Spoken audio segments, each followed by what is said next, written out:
है। इसे एचआईवी भी था, एचआईवी पॉजिटिव था, जिस बात को लेकर ये भगवान से नाराज़ था कि भगवान ने मुझे ऐसी बीमारी क्यों दी, और इसके ही लिए वो भगवान के मंदिरों को ही सेलेक्ट कर कर उसमें चोरी किया करता था। और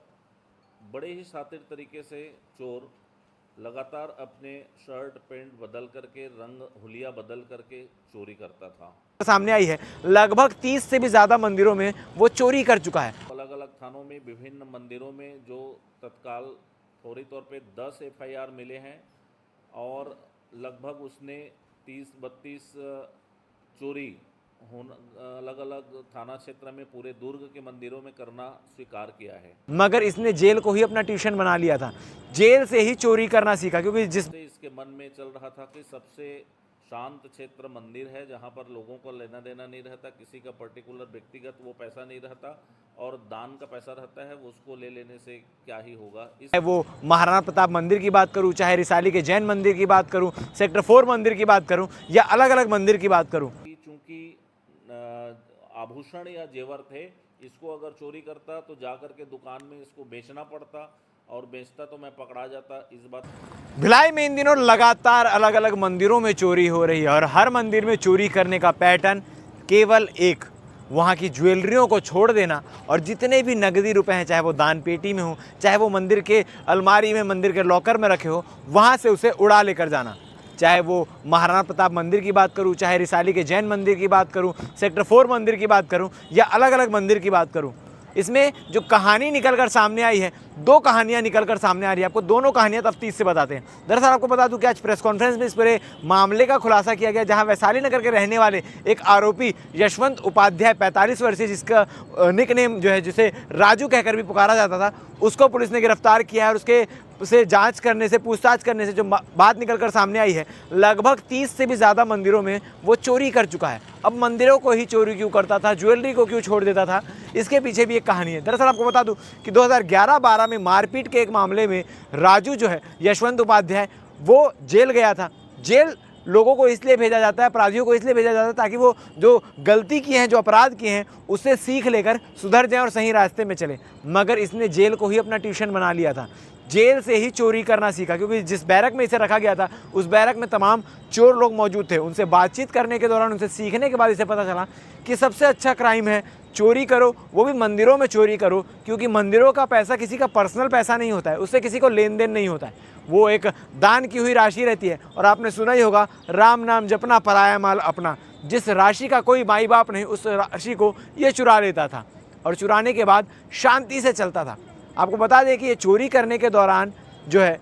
कपड़े लेकर चलता था बैग में, मंदिर में घुसने से पहले कपड़े बदलता था, मंदिर से चोरी करने के बाद 2-3 चौक में जा जाकर कपड़े बदलता था, जिस कारण ये पुलिस के हत्थे नहीं चढ़ पा रहा था। और हैरान करने की बात यह है कि 2012 से, जब से जेल से छूटकर बाहर आया है, तब से लेकर 2025 तक चोरी कर रहा था। 13 साल में पुलिस की गिरफ्त से बाहर था, तो इसका कॉन्फिडेंस भी अलग लेवल पे था कि भाई मैं पकड़ा नहीं रहा हूँ, ज्वेलरी को छूता नहीं हूँ, चुपचाप चोरी करो और चलते बनो। और इन 13 सालों में कई सारी चोरियों को इसने अंजाम दिया है। इस पूरे मामले को लेकर आज प्रेस कॉन्फ्रेंस भी हुआ। मगर एक और बात जो निकल कर सामने आ रही है, इसे एचआईवी भी था, एचआईवी पॉजिटिव था, जिस बात को लेकर ये भगवान से नाराज़ था कि भगवान ने मुझे ऐसी बीमारी क्यों दी, और इसके ही लिए वो भगवान के मंदिरों को ही सेलेक्ट कर कर उसमें चोरी किया करता था, वहाँ पर हाथ साफ करता था कि भाई भगवान ने मुझे ये बीमारी दी है, अब मैं भगवान से ही बदला निकालूंगा। इस गुस्से, इस आक्रोश के चलते भी अब इस पर मामले को लेकर प्रेस कॉन्फ्रेंस में क्या कुछ चीज़ें हुआ, एडिशनल एसपी सुखनंदन राठौर क्या कह रहे हैं, आप आगे वीडियो में सुनिए। एक आदतन चोर को पकड़ने में दुर्ग पुलिस को बड़ी सफलता मिली है, और एक ऐसा चोर जो सिर्फ मंदिरों में चोरी करता था और कोई टारगेट नहीं था, ऐसा चोर जो मंदिरों में जाकर के सिर्फ नकदी चुराता था, वहाँ के गहने जेवर या देवी देवताओं के पास जो गहने जेवर थे उसको नहीं चुराता था,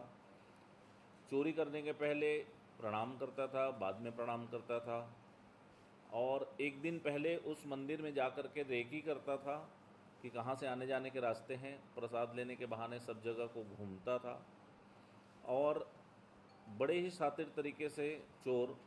लगातार अपने शर्ट पैंट बदल करके, रंग हुलिया बदल करके चोरी करता था। इस चोर को पकड़ने में दुर्ग पुलिस को बड़ी सफलता मिली है,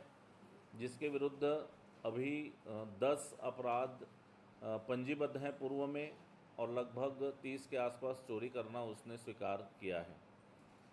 जैन मंदिर रिसाली में एक चोरी की घटना हुई थी पिछले दिवस, जिसको बहुत ही संवेदनशीलता के साथ लेते हुए वरिष्ठ पुलिस अधीक्षक महोदय ने टीम गठित की थी एसएसयू की और नेवई थाना की। नेवई थाना क्षेत्र में घटित हुए घटना को लेकर के जब सीसीटीवी फुटेज खंगाले जा रहे थे, तो जब ब्लाइंड चल रहा था, किसी प्रकार की कोई चीज़ें क्लियर नहीं हो रही थी,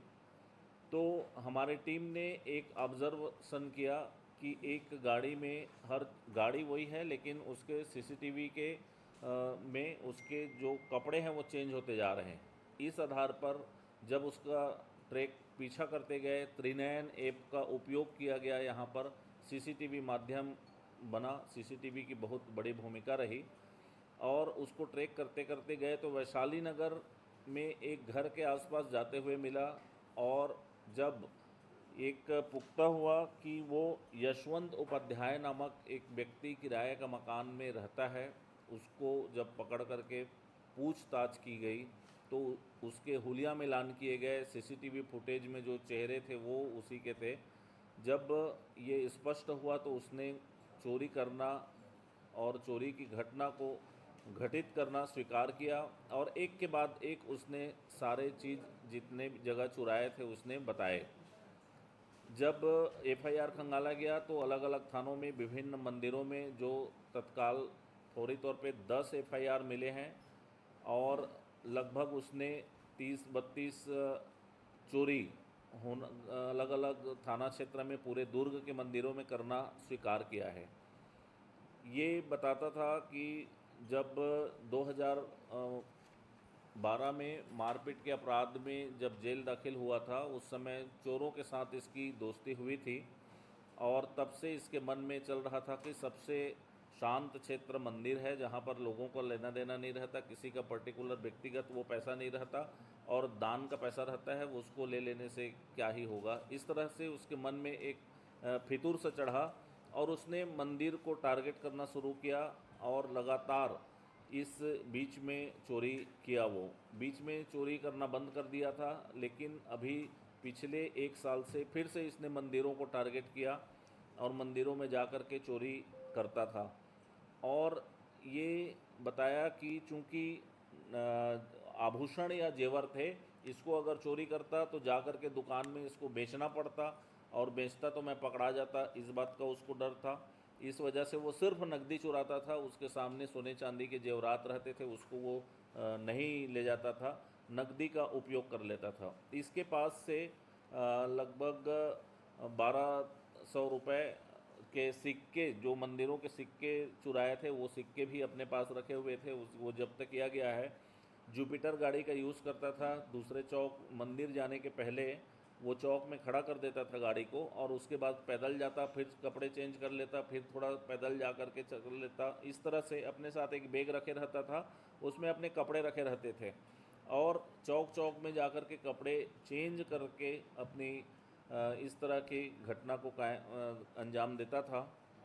जुपिटर गाड़ी को भी उसका जब्त किया गया है और पुलिस को एक बड़ी सफलता मिली है,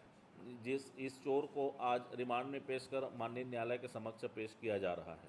सर, जेल से बाहर आने के बाद, जैसे 2012 में वो जेल में था, तो उसके बाद से अब तक क्या कभी चोरी के मामले में गिरफ्तार हुआ है? ये कभी, इसके पूर्व कभी किसी प्रकार के किसी मामले में गिरफ्तार नहीं हुआ है, पहली बार गिरफ्तार हुआ है और सारे चोरियों को इसने करना स्वीकार किया है और बहुत जगह के सीसीटीवी फुटेज भी, पुराने रिकॉर्ड्स देखे गए जिसमें 10 एफआईआर अभी सम्मिलित है। हो सकता है और भी जगह के एफआईआर में ये सम्मिलित हो। सर, जो महाराणा प्रताप भवन में चोरी हुई थी, वहाँ पर भी वो चोर ने जेवर नहीं उठाते, सिर्फ कैश में वहाँ से इसी का ही आ रहा है, एक सीसीटीवी फुटेज मिला है, उसमें अभी मिलान कर रहे हैं, करना स्वीकार किया है।